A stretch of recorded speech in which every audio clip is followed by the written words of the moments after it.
Bienvenue sur le podcast Nourrissant. Je suis Mélanie Notary et j'accompagne mes clients à construire une vie personnelle et professionnelle nourrissante, joyeuse, fluide et profondément vivante. J'aime penser mon entreprise comme une fabrique de vie et de voix singulières.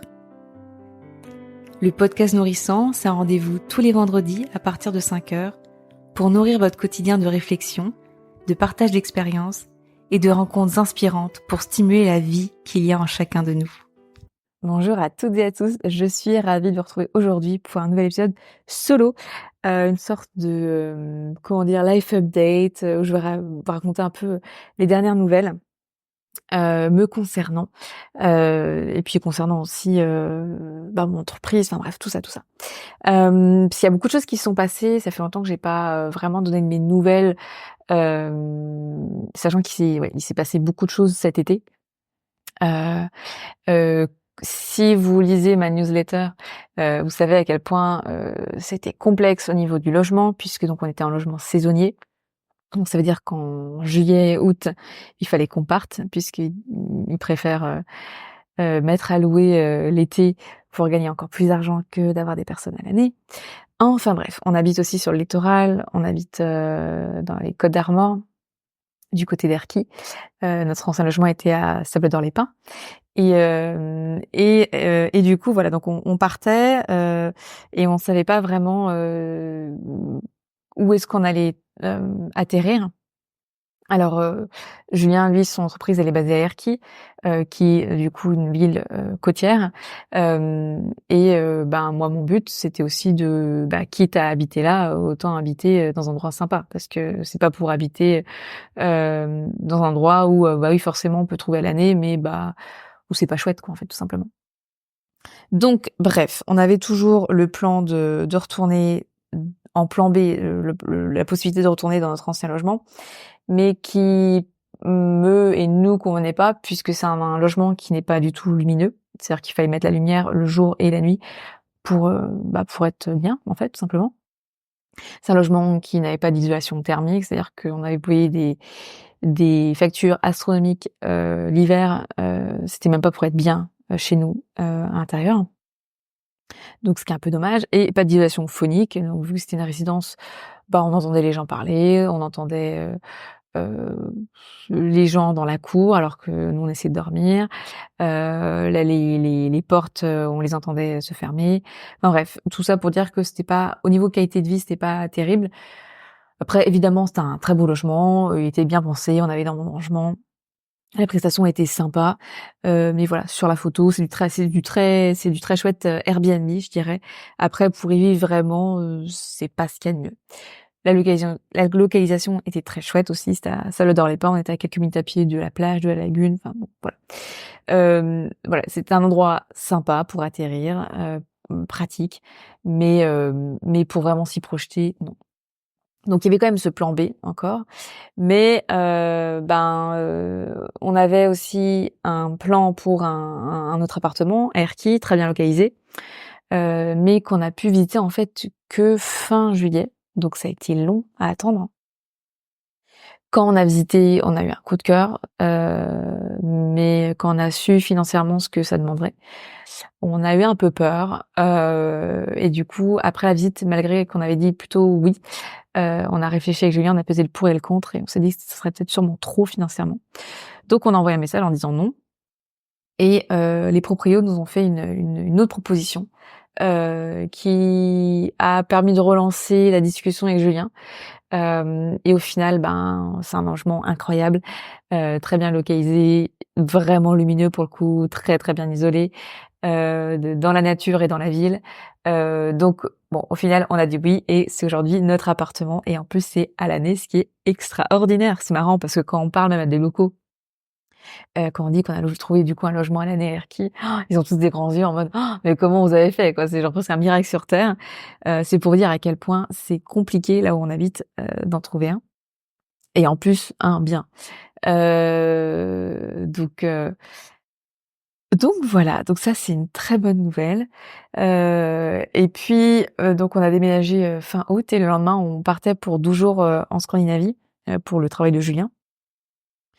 Et donc ça nous a permis de retourner à Oslo. Julien, il avait fait une partie de ses études à Oslo, donc il connaît bien. Et moi, je l'avais rejoint déjà une fois. Et c'est chouette parce que mon petit frère, qui est aspirant compagnon de devoir, va passer là son année, en fait, à Oslo, en Norvège, dans le cadre de son cursus. Et donc on a pu tous se rejoindre et donc profiter d'Oslo. C'était très chouette et ça m'a donné aussi une autre image de Oslo, parce que là il faisait beau, c'était vraiment on a découvert un autre quartier aussi qui était très très sympa, avec des propositions en termes de nourriture très chouettes, ce que j'avais pas du tout connu la dernière fois où on était allé. Donc, euh, donc voilà, une nouvelle découverte. Et puis après, on est allé à Stockholm. C'est la première fois que j'allais à Stockholm, donc la capitale de la Suède. Et vraiment, gros coup de cœur. On sent qu'il y a vraiment un passé historique, de l'artisanat. Et en même temps, dans d'autres îles de Stockholm, la modernité. Voilà, vraiment très, très ravie d'avoir découvert cette capitale. Je pense que il faut vraiment qu'on y retourne avec plus de temps et aussi du temps pour aller à l'extérieur de Stockholm et découvrir la nature suédoise, qui je pense doit être magnifique. Donc voilà, donc c'était une très chouette découverte. Et puis après on est allé à Copenhague, où j'ai pu retrouver des amis avec un temps en plus sublime. Il faisait 28 degrés, toutes les personnes étaient dehors, plongeaient dans le port de Copenhague, enfin bref, voilà, vraiment l'été en Scandinavie. Et ça c'est juste venu reconfirmer que j'adore ces pays et à quel point la vie est douce. Alors surtout l'été, hein, bien sûr, l'hiver est un peu plus rude, mais en tout cas leur mode de vie, l'esthétisme, bref. J'adore. Vous savez, j'ai déjà fait un épisode sur Copenhague c'est très drôle parce que c'est l'épisode le plus écouté, un des plus écoutés de mon podcast. Je pense qu'il y a des gens qui doivent mettre sur la barre de recherche Copenhague et il doit ressortir bien cet épisode. Donc voilà. Et ensuite on est rentré à Erki et notre appartement n'avait toujours pas d'électricité, donc ça a été un peu la douche froide, puisque sans électricité il n'y a pas d'eau chaude, on peut pas charger les objets électroniques, on peut pas avoir de la lumière, bref tout ça. Heureusement on a pu être rattaché un autre compteur en attendant, mais c'est-à-dire qu'on faut faire attention, c'est un appareil à la fois. Donc c'est assez contraignant et on peut pas cuisiner. Le four, les plaques induction demandent trop d'énergie. Et donc sinon, si on l'utilisait, ça ferait tout sauter, donc ce qui n'est pas dans notre avantage. Et donc au 20 septembre, là je crois qu'à l'instant, nous venons d'avoir de l'électricité dans le compteur Linky. Mais il faut encore que les électriciens viennent pour que tout revienne à la normale et que tout puisse fonctionner. Donc je crois que là c'est la lumière, c'est le cas de le dire, au bout du tunnel, et qu'on y arrive et qu'on va pouvoir vraiment pour le coup s'installer, aménager comme on veut, et plus être dans un entre-deux un peu bizarre où on est dans un appart mais en même temps tout fonctionne pas. C'est un appartement neuf, donc forcément parfois il y a des petites choses qui fonctionnent pas dès le début. Mais en tout cas, on est très heureux. C'est un appartement qui est vraiment lumineux au possible, dans lequel on se sent vraiment bien.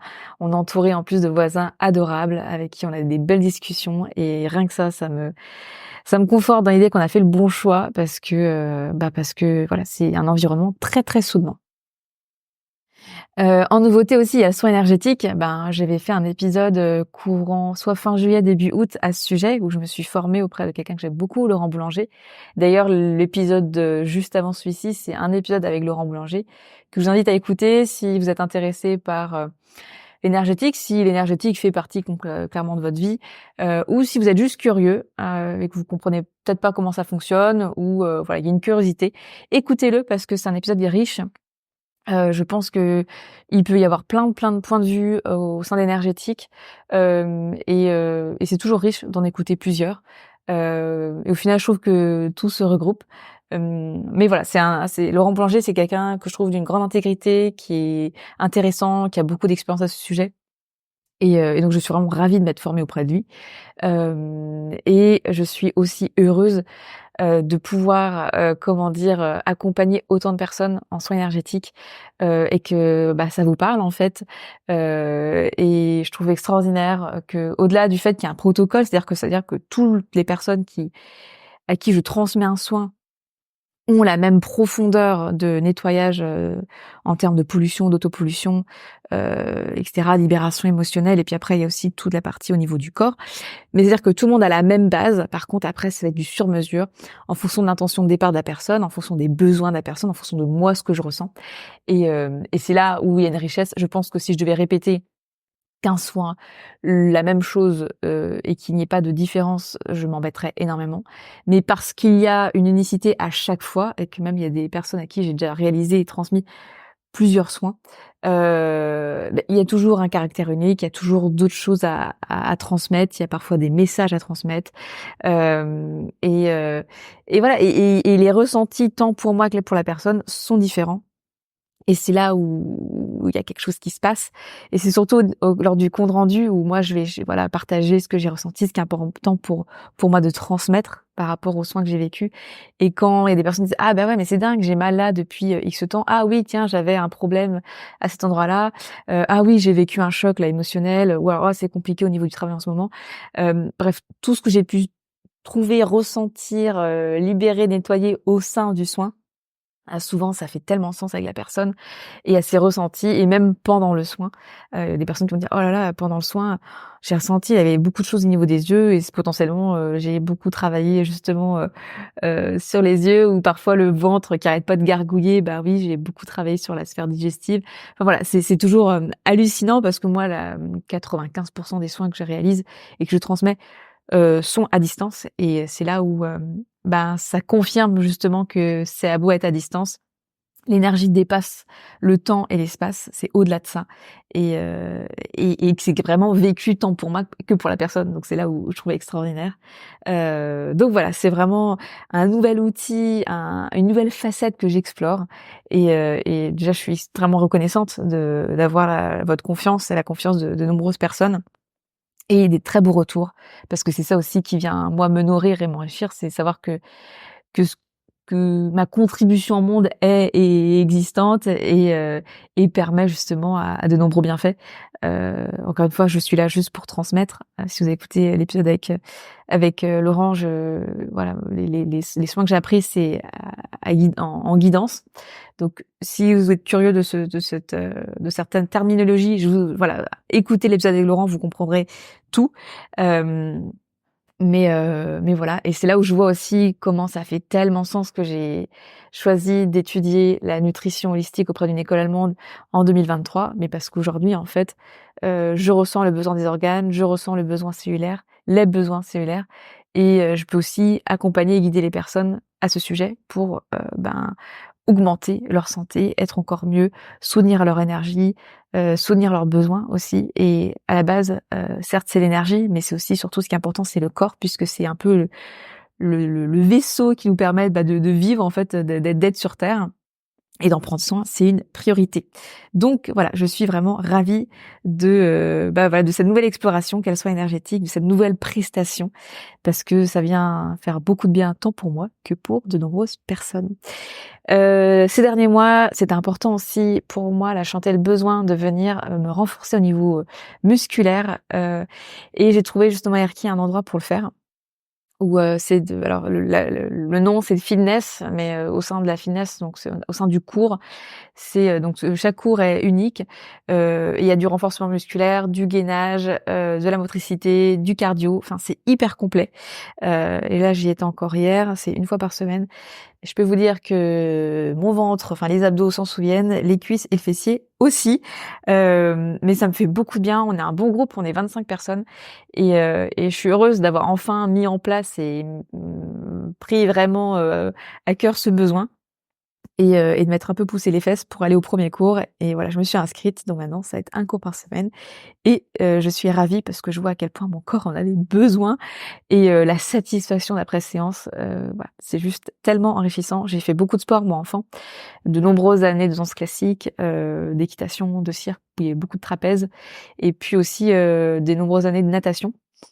Et puis c'est vrai qu'après, plus j'avançais avec l'âge, plus j'avançais dans les études, moins j'étais sportive et là je sens que c'est un besoin et ça me fait du bien. Donc c'est tant mieux, même si là au niveau courbature, faut que j'aille acheter de l'huile à l'arnica. Je trouve que l'huile à l'arnica de chez Velleda, elle est vraiment top pour ça. Donc là j'en ai pas. Donc avant le prochain cours, faudrait que j'en achète pour apaiser et que les lendemains soient un peu moins comment dire, en tension, on va dire.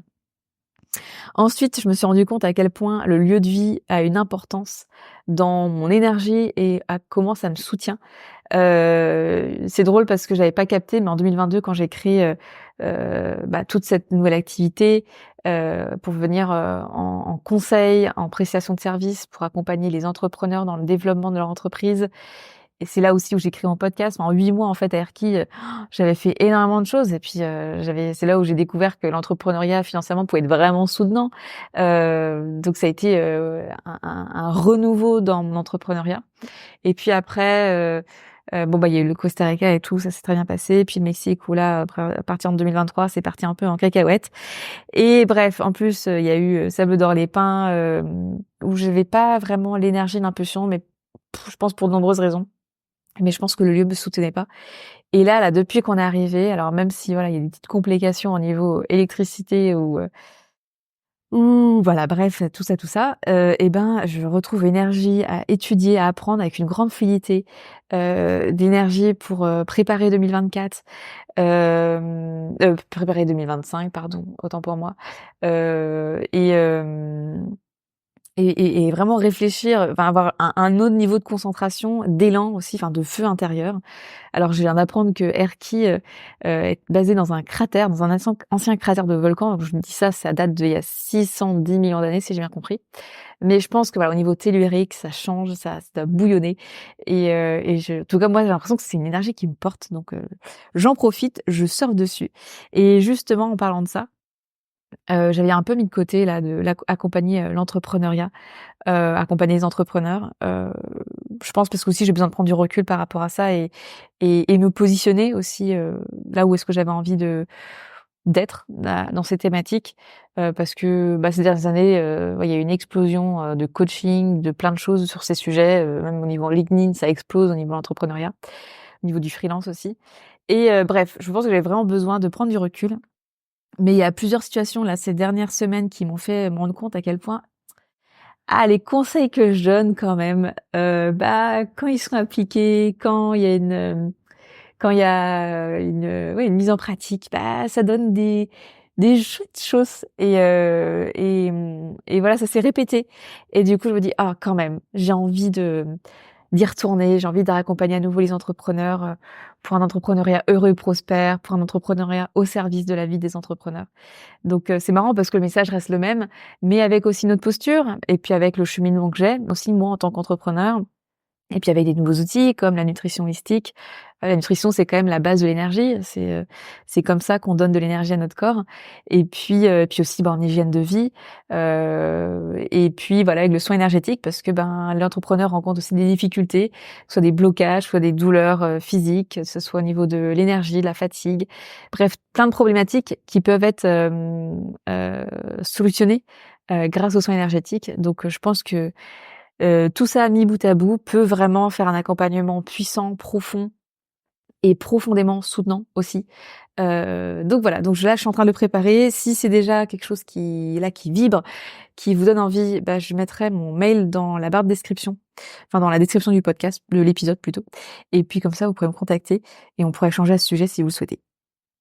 Et aussi autre prise de conscience et je remercie la situation là sans électricité de l'appartement.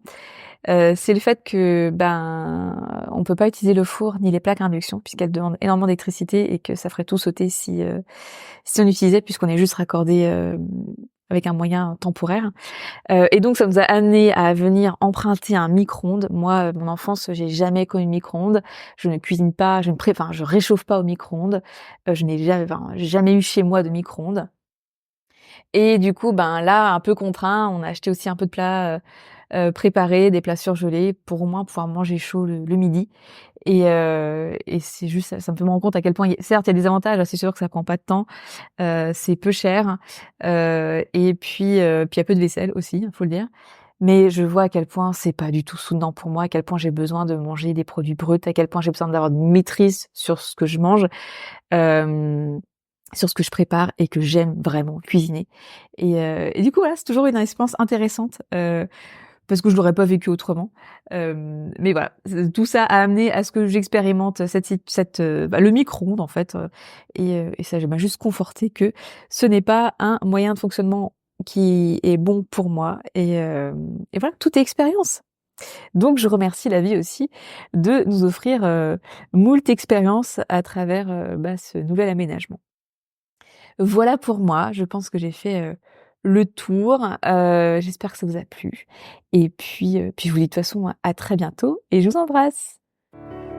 Merci pour votre présence. Si cet épisode vous a plu, je vous laisse tout de suite aller lui mettre 5 étoiles, un cœur ou un avis et vous abonner pour être informé des prochains épisodes.